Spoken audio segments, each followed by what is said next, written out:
This professor in medieval literature explains why The Lord of the Rings is so good almost 75 years after its publication. And he was, I think, in his own way, a very progressive person. And I felt like, I think I understand the world a little bit better now. Now, it's almost been 100 years since the first book in Middle-earth came out, The Hobbit, and in the past 100 years, the books written by Tolkien just keep seeming to speak to new generations, with the brand going strong, with Amazon investing like $1 billion into Rings of Power, and Peter Jackson literally just announcing that he's making a new movie called The Hunt for Gollum. So today I wanted to get the answer to why does The Lord of the Rings keep speaking to us so long after they were released, and to answer that question I went and interviewed a professor in medieval literature and also a fantasy author called Philip Chase. Now I can assure you that this discussion will not only give you a deeper sense of appreciation for Lord of the Rings, but it will also teach you about catharsis, philology, the role of archetypes, the importance of Old English, and how Tolkien was actually quite a progressive person. So without further ado, let's get into it. So Philip, what do you believe are the key factors that have contributed to the enduring popularity of Lord of the Rings over now the past 75 years? Well, that's a really important question, and it is a question I often ask. I mentioned to you off camera a moment ago that I teach a course called English Classics, and the question I think we could ponder is what makes a classic a classic. And let's, we could get into the whole history of, like the canon and that sort of thing in literature, it is a fraught history in many ways, because oftentimes what is included in lists like that are works of literature that come from privileged groups, right? And so this is something I think that I don't have a necessarily satisfying definition of what a classic is, but I do think that it is something that is evolving all the time, and that's a good thing. But for me, let's just go with the definition for now, that a classic is a story, a work of literature, if you will, that isn't finished speaking to us. In other words, there's an element there of it transcending its own time and place. And there's a certain level of universality to it, where this is a story that people at another time or place coming from another culture can read this and feel, wow, I connect with this. I feel this. These themes speak to me. These struggles are my struggles. I can see myself in these characters. So for me, there's an element of that. And Lord of the Rings most certainly has that, in my opinion. It is a work of literature that transcends its own time and place to speak to people about fundamental issues and experiences that we all go through. Thank you so much, Philip. You kind of touched on this, but in what ways do you think The Lord of the Rings addresses universal themes that continue to resonate with readers today? Well, I'd love to talk about that. And how many hours do you have, Johan? We can make this 24 hours. Okay.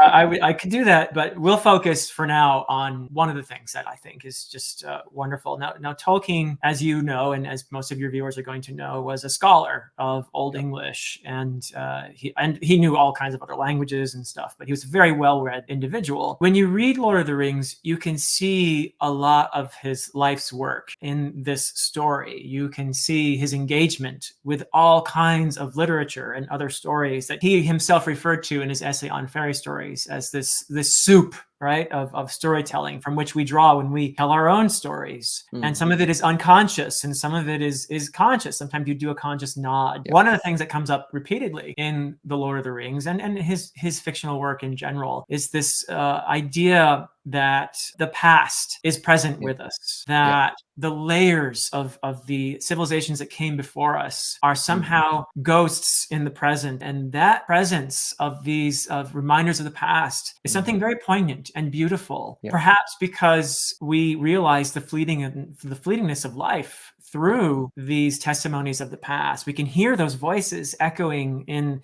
the decaying architecture that they've left behind, or in the mountainsides where they dwelled, and the remnants that they've left us. This is known in literature as the ubi sunt theme. That's from Latin. I mean, where are they, right? And it's a theme that comes up a lot in Old English poetry. And I brought a little bit, if you'll indulge me, an Old English poem to share with you and to show you where I feel specifically Tolkien draws from this. It's actually this theme of ubi sunt, or the fleetingness of life. It pervades Lord of the Rings. It's one of the things that makes it so beautiful. There's this Old English poem called The Wanderer, and I'm going to read you just a little excerpt from that in the Old English, and I'll translate it for you. Amazing. And you will hear an echo of this theme that Tolkien loved and is just fundamental to his understanding of not only older literature, but of life. But you'll hear an echo of it in The Lord of the Rings. I'll read a quick passage from that as well that will show you just very specifically how he drew from these older sources. So here is an excerpt from The Wanderer in Old English. Where kom merg, where kom mago, where kom nathungiva, where kom simble yasetu, where zindan seladriamas, eala bercht buna,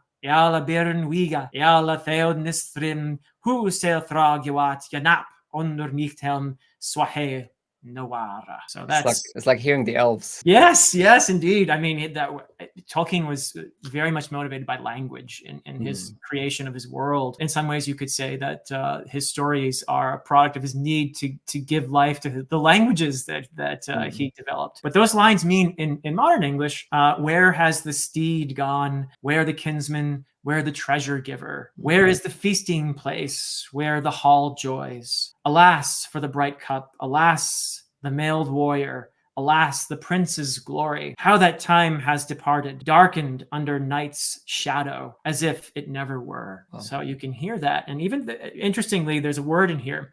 I mentioned the word prince. The Old English word is theoden, interestingly enough, which of course you would realize is simply Tolkien took that word for prince in Old English, theoden, and gave it to a character, which is relevant to the passage that I'm going to read you now from the Two Towers, where Aragorn and Gandalf and Legolas and Gimli are approaching Edoras, the home of Theoden, the riders of Rohan. And Aragorn, as they approach, recites this poem, which is going to sound very reminiscent of what I just read. Where now the horse and the rider? Where is the horn that was blowing? Where is the helm and the hauberk and the bright hair flowing? Where is the hand on the harp string and the red fire glowing? Where is the spring and the harvest and the tall corn growing? They have passed like rain on the mountain, like a wind in the meadow. The days have gone down in the west, behind the hills into shadow. Who shall gather the smoke of the dead wood burning, or behold the flowing years from the sea returning? So you can hear that echo, I'm sure, there, right? That's beautiful. Yeah. Where are they? Where are those who came before us? And this is in the context also of the Riders of Rohan, who are very much based on Old English or Anglo-Saxon tribes that Tolkien studied all his life. But that's an example of Tolkien engaging with a theme that is as old as time and giving us a new iteration of it, because that's what stories do. They take really old experiences that have been wrestled with again and again, and they give them new forms. And when they do it really well, I guess it becomes a classic. Well, that definitely put a lot of thoughts in my mind. It made me wonder, or it made me think about the ending of the movies, The Return of the King, that moment when Frodo leaves Sam and all the other hobbits behind. And that is one of the moments that has always stuck the most with me, because it's so bittersweet when he leaves. But that theme again that you just mentioned, there's something about the fact that Frodo is leaving. At the end of Lord of the Rings, we have this glorious climax and things turn really, really well. But what I think is so fascinating with what Tolkien's doing there is he's showing that the greatest moments of a kingdom can never go on forever. And there's just something so bittersweet with Frodo and Sam, this beautiful friendship that we as a reader, we kind of want to go on. If we wanted to go on forever and ever and ever into infinity. But the truth of life is that all things come to an end eventually, even the good things and the beautiful things. So you said it beautifully. You said it beautifully, Johan. And the fact of the matter is, it's not just Frodo and Bilbo leaving Middle Earth. It's all the elves. At the end of Lord of the Rings, the elves, that beauty is no longer in the world. And it is a very melancholy, it is sorrowful but beautiful ending, and I think it's just so true to life and so compelling. And I do believe that, for me anyway, for my taste, even the stories that end in triumph and joy are more convincing when there's an element of sorrow and melancholy injected in there as well, because that's life. That is true to life. There would be no beauty without sorrow. There would be no joy without loss. There would be no life without death. And this is something you most certainly see Tolkien beautifully, I think, incorporating into his storytelling. No, I mean, you already made me appreciate The Lord of the Rings ever so much more, so thank you so much for that. I was wondering if you could maybe talk a bit about the theme of the hero's journey.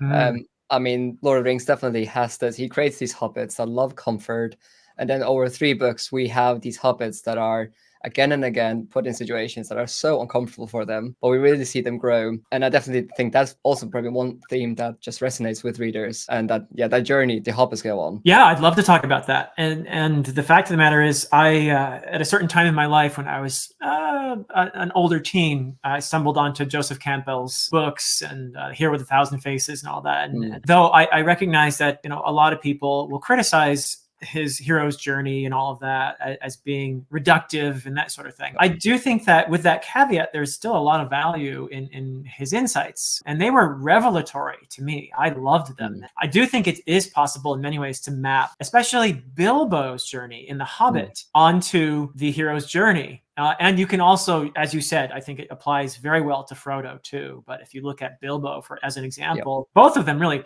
start out in this womb-like space of the Shire, this comfortable, you know, Bilbo's very, you know, set in his ways, and there he is smoking his pipe in his front yard and all of that. And along comes this wizard who gives him a kick in the pants and sends him out into the world, essentially. And that is the calling, right? That is the moment when the hero is sometimes reluctantly goes on out into the world and is forced to leave behind that comfort zone and grow. And it is a moment deciding that, yes, I am going to have to grow up here and face the big bad world. And then, of course, you have this threshold moment when the hero enters that bigger world, that vast world. And in The Hobbit, it might be when Bilbo meets the trolls.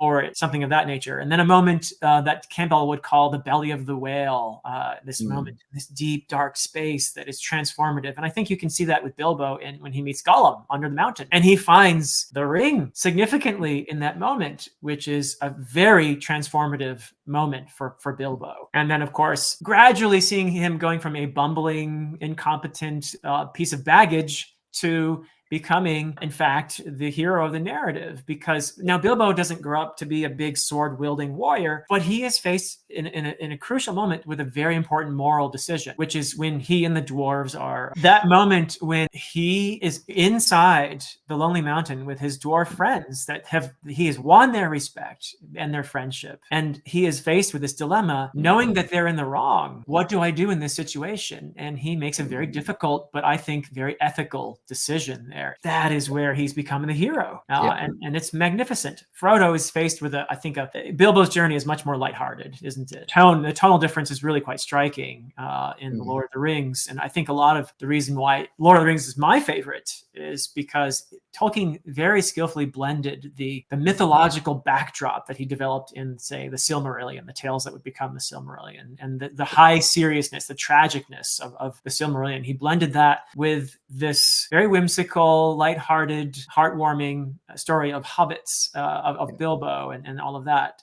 He blends those two elements in The Lord of the Rings, for me, the perfect combination. So Frodo's journey is much more harrowing. It is much more difficult. It is also, I think, it explores moral complexity in a way that The Hobbit does not. And you see Frodo ultimately, in a way, fail. And who saves the day? This corrupt being named Gollum, who we do see. Tolkien is often accused of being very black and white, very good, evil, that sort of thing. But I do think there's some nuance to be acknowledged there, and especially in a character like Gollum, who saves the day after all. And we do see the possibility of redemption in that character significantly. And ultimately, yes, he succumbs to his temptation as well. He doesn't take the ring off of Frodo to be a nice guy there at the end. It's out of selfish motives. So it's almost an accidental salvation, which was very important to Tolkien, by the way. He was, as you know, I'm sure, a devout Roman Catholic. And for him, the story, while definitely not an allegory, reflects his reverence, let's say. Lord of the Rings is a work of reverence. But yeah, I think that Frodo is also an example of someone who is forced out of his comfortable world into a bigger, more harrowing world, and is given all kinds of challenges, which he meets through the aid of friends and one foe who becomes a friend in the form of Gollum. But you do have some complexity along the way. You have temptation among the good characters, and you have bad characters who actually seem redeemable. And I think one thing that is beautiful with Lord of the Rings that I actually wish more modern fantasy books did is that we have the journey back home. And while the hobbits have grown so much and they probably wouldn't want to go throughout life without having experienced all those things they have experienced. That growth has actually also come at a cost, because when they come back, a lot of them feel a bit out of place. And I think that theme as well is really well handled. That yes, we will always accept and be happy that we grow as characters or as people, but it does often come at a cost where we change and we might not be able to relate to either our past environment or family members or friends we used to have. Not the same way. Yeah. And there's a melancholy in that as well. And you said it beautifully, because that is the last part of the hero's journey as Campbell outlined it, which is the return. And that is a part of storytelling that is often neglected, I feel. And that return, once you go out into the world, you mature, you become better equipped to deal with life. What do you do with that? Often the story just ends with triumph. Well, wait, now you have a kind of moral responsibility to help those who are near you. And we see that Merry and Pippin, especially, having been transformed into heroic proportions, at least among hobbits.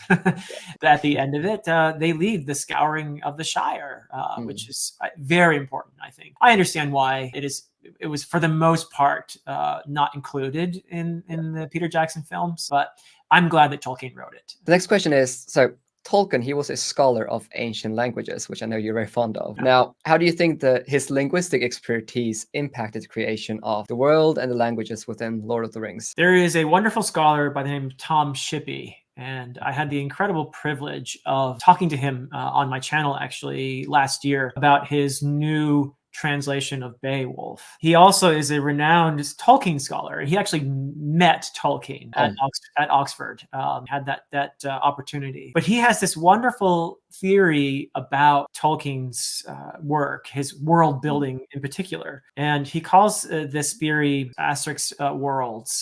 That's the foundation of it. It's philological, it's linguistic in its origins. So are you familiar with Indo-European, the idea of Indo-European, this theoretical language? Okay. We're pretty sure it existed, but it's the ancestral language for many of the languages that are spoken in Europe, most of them, in fact, all the way over to South Asia, the northern parts of India, and also Nepal, and so on. So you might be surprised to learn that Hindi is actually related to English. Italian and Russian are actually distant cousins of a sort. These languages are all descended from this ancestral language called Indo-European. Now, we don't have any writing in this language. There's no writing that exists. We can put together what that language sounded like because of all the descendant languages, because languages change over time, but they change with regularity. In other words, there are certain changes. Like, for example, you'll see an F sound in German in certain places where it's a P sound in English. And we can predict that, right? So if for whatever reason, the sounds change this way over here, they change that way over there. And that's how they evolve apart from each other over time. Yep. Anyway, we have put together this theoretical language, Indo-European. And when we make up words from that language, we put an asterisk next to them, meaning we don't actually have this word anywhere written down, but we think this word existed. It's a make-believe word that we think probably existed. Now, Tolkien knew all about this. And for him, the idea that language is a means of understanding the past, that you can recreate a sense of the past through words, is so central to his world building, to the creation of Middle Earth, that it cannot possibly be exaggerated. But he realized his wish for a kind of mythology by developing language first and the sounds of the people of that world, and then he gave it story. So Shippey's brilliant insight, I think, is that the premise of the world building rests on the language, the linguistic creation, a made-up language that somehow conveys this sense of a world that brings that world, that breathes life into that world, right? And that was just central to how Tolkien went about creating Middle Earth, its whole mythology and history and everything else. Oh, that's beautiful. I mean, it blows my mind when people say that fantasy is literature. When you look into Tolkien's work, it's just so rich and so much to it. I'll go to the next question, and we'll talk a bit about the characters. The characters in Lord of the Rings are often seen as archetypes. Now, how do you think these archetypical characters contribute to the timelessness of the story? Oh, that's a very perceptive question. And we actually talked about this a tiny bit already, but the fact of the matter is a lot of the characters in Lord of the Rings, I feel, are flat characters. As you say, they're archetypes. That is not a bad word, by the way, coming from me. A flat character serves all kinds of very important purposes. Flat characters can be very vivid, but they also tend to be easily seen as almost symbolic. And so for example, you have the mentor figure in Gandalf.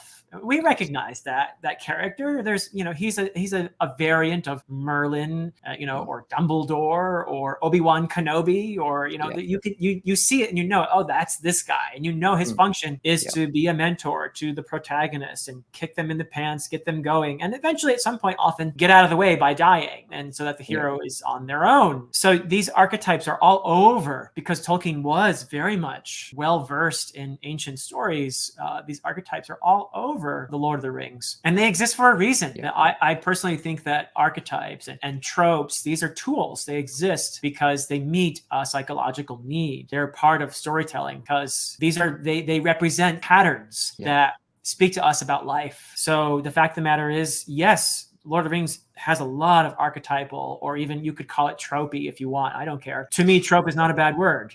Trope is a neutral word. It's a tool that can be used well or not. But you also have these very, I think, human characters in the Hobbits who are thrown in the midst of this mythical world, this vast place, this world of legend and myth, and they're us. These little hobbits are basically, they're us. They're the ones that we can relate to. We're on the level with the hobbits in this wondrous place, and their struggles are our struggles as they deal with the larger things around them that sometimes we feel overwhelmed in our own lives. But like the hobbits, we keep going, and we do it by helping each other along the way. And hearing you explain about these archetypes has also now made me really realize why so many fantasy authors today are often told that they are copying Lord of the Rings. And that's simply because Lord of the Rings has so many archetypes that modern books are bound to have at least one or maybe multiple of the same archetypes as Lord of the Rings has. Yes. So, it is possible to copy Tolkien, but it's also possible to copy some of the things that Tolkien copied. So absolutely, just probably due to the immense popularity of Lord of the Rings, people, they know about Lord of the Rings, but they don't know about what inspired Lord of the Rings. That is true. That is true. So it's a wonderful thing about stories that these archetypes get passed along that way. Some people, without realizing it, may be including tropes or archetypes in their storytelling that they don't realize how far back these go.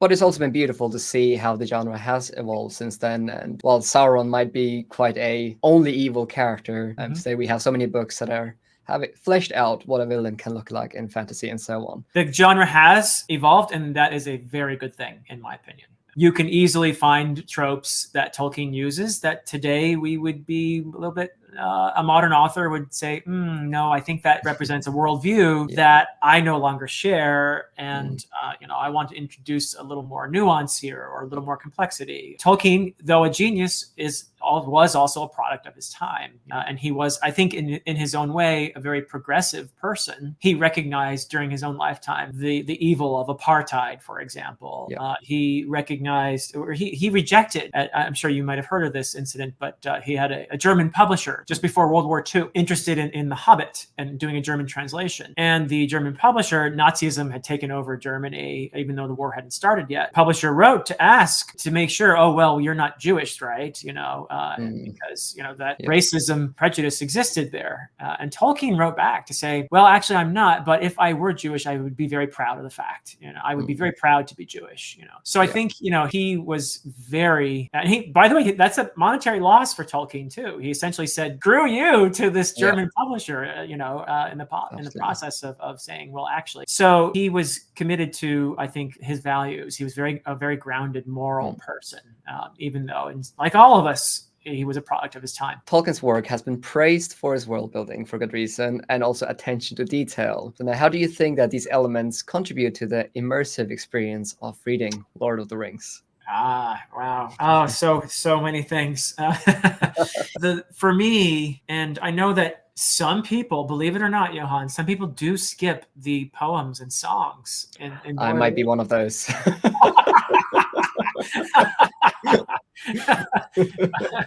Oh dear, we'll still be friends. It's okay.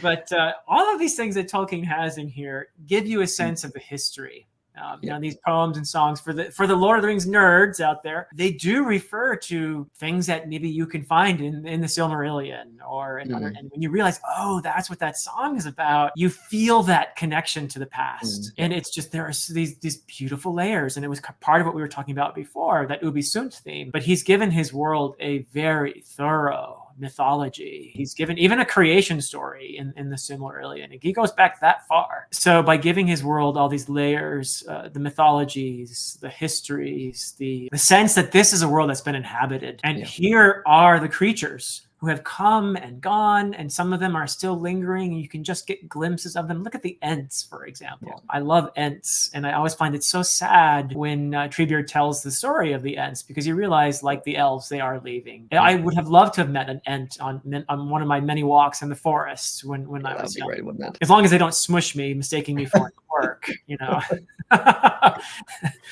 But yeah, for me, that's just part of the reason why I fell in love with fantasy. And fantasy does not have to be backward looking, but I think that part of the appeal for many of us who love history and who love the past and reflecting on it and seeing ourselves in the past, this wonderful word in Old English is dostshow, which simply means the contemplation of the past, of what has been lost. And I think it's a thing that we do because we can find ourselves there sometimes. And also, you know, to understand that these people went through it, I'm going to get through whatever it is I'm going through now. It's very helpful. One of the great functions of literature. Well, that's a beautiful answer. I'm learning so much. So thank you so much, Philip. Oh, it's been such a pleasure. So Lord of the Rings has been adapted into various forms of media, including films and video games. Now, how do you think that these adaptations have influenced the ongoing popularity of the original literary work? That's an excellent question again. And I think that the Peter Jackson films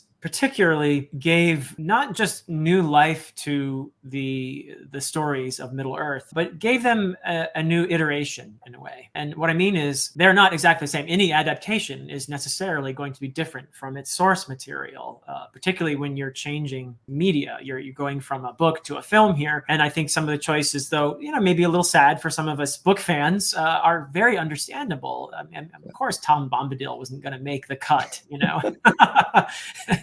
I'm glad he didn't.